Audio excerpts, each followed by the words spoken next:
малки, големи и още по-големи комсомолци, другари и другарки. Здравей! Покажете си балоните, на мен не може. Пред вас стои наборната пионерска организация, призоваващи ви на бунт. Активни граждани Варна. Сега искам да изпееме нещо заедно. Нали ще ми помогнете? Значи аз ще ви кажа, бъдете готови. От вас иска само 3 пъти повторите винаги готови. Готови ли сте? Винаги готови! Бъдете готови! Винаги готови! Винаги готови! Бъдете готови! Винаги готови! Винаги готови! Винаги готови! Точно така, винаги сме готови да размажем общината. Сега, аз ще ви изпея нещо, което може някой да не хареса, обаче съм го наумил. О, Боже, Ти, който създаде този свят, без никаква предварителна консултация. Вярно ли е? Така е. Човек е създател на всичко добро и отговорен за всяко зло. Такава е мъдростта на Кольо Гювана. От общината винаги не разделят и затова нека да им кажем какво мислим по въпроса. Развяваме балоните и викаме, това да го пишем на колите, на които караме, като се учим да караме. Така че здраво и мощно балони горе!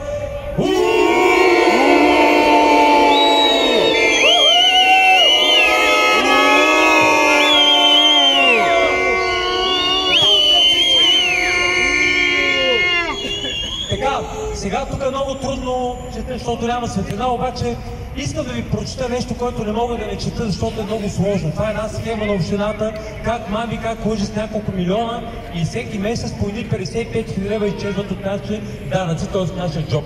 И понеже е много сложна схемата, предпочитам да го прочита, за да може да го разберете добре. И така, след като изтича договора на фирмата за поддръжка от синята зона, за да го удължат, те сключат временен договор само за 10 месеца срещу скромните 5000 лева на месец.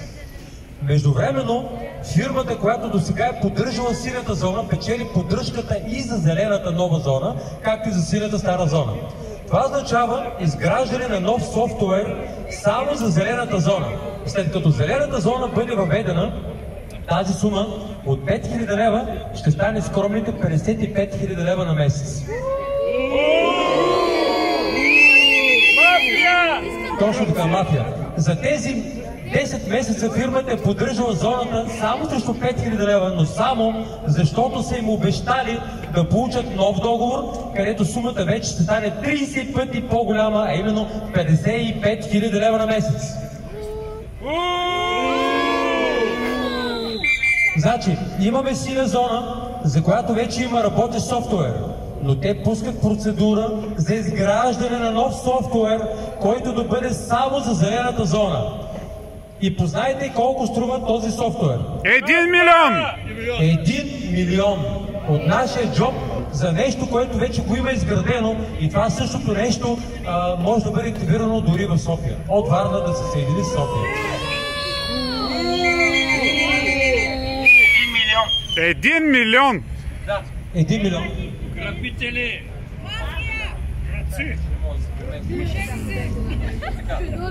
Още нещо важно.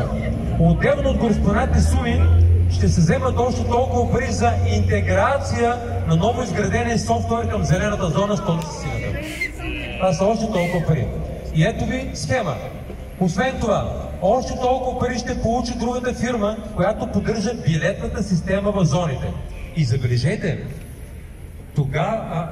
това е с билетите възложено на същата онази фирма, която сегашното ръководство е плювало, докато е било в опозиция на старото. Нека да уточним фактите, да повторим основните факти. Новият софтуер струва 1 милион лева. Общо за всичко останало 200 000 лева допълнително на месец. И всичко това при положение, че те просто можеха да интегрират работещия вече софтуер от сината на зелената зона. Това откровено е измамата на нашите хора зад гърба ви. Ето защо толкова бързаха да приемат и Попов, и цялата им клига, да се кажа, нищо, че някой може да ме съди, да стане бързо работата. Бяхме на общинска съвет. Днес светът се озарява силно. Свят на мечтите, надеждата и любовта. Тази светлина се спрямо на час всяка ръка. Всяка ръка със себе си сила. Преминава и говората на живота. Смелостта на живее гласите от къщи. В тази, който изпоплява. Силата не е в ръката, която навина, а в тази, която помага. Добрите дела не ни правят улъжни. Правят ни хора, които променят действителността. Човеци, които оставят след себе си следи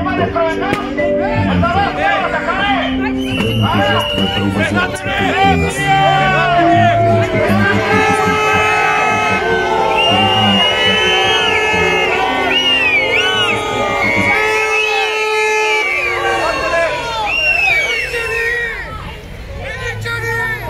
Господа, ще качим при вас и ще ви разбием системата на парчета. Престанете! Мръсници!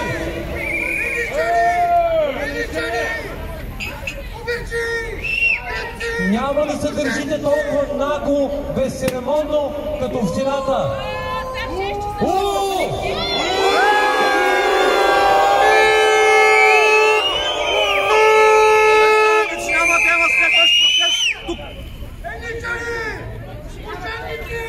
И така, нека да си продължим с нашето нещо.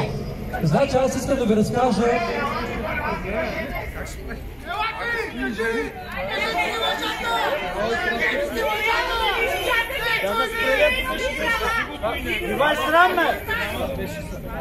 Така, тези ги пропуснахме вече и продължаваме напред.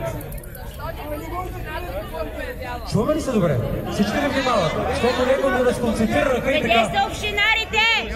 Слежим с жиците. Слезте долу! Това ще сигурно си го направя пак.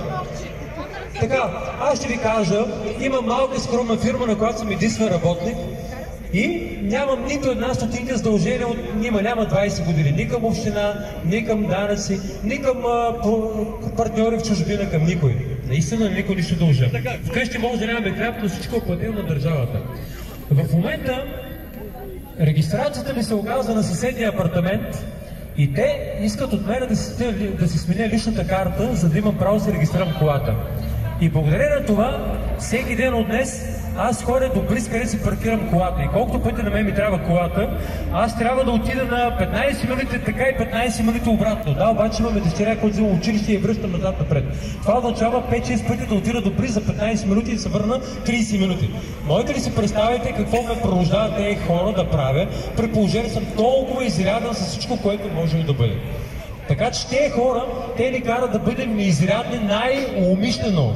Те са създали малко места и ни казват, това е положението, почваме да ви го обяваме. Всички хора в чайка онзи ден пред мене бяха губени, това бяха 230 човека на Самболийски. Попитах полицая и той каза, това си е ваш проблем, правете каквото искате. И така, кажете им да, кажете им.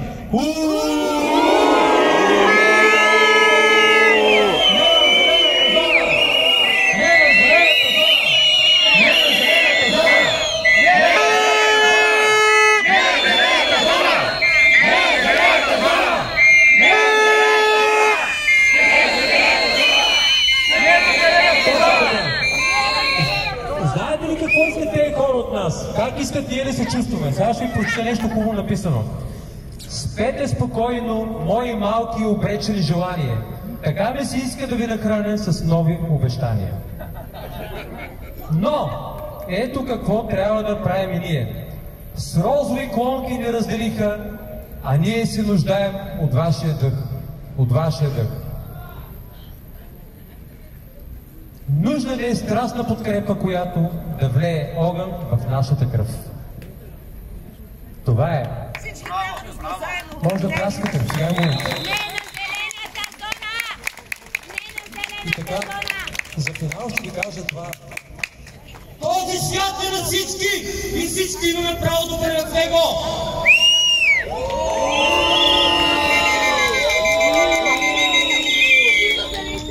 Всеки край, мили хора, дами и господа, другари и другарки, е начало едно ново.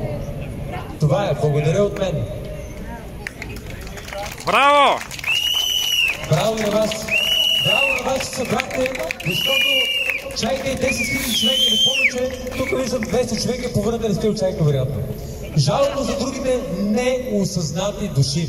Много жалко, че тези хора не разбират, че сега е тук, утре при тях. Тогава ще пищят, обаче няма на кого. Така че не на зелената зона! Не на зелената зона! Не на зелената зона! Не на зелената зона! Не на зелената зона!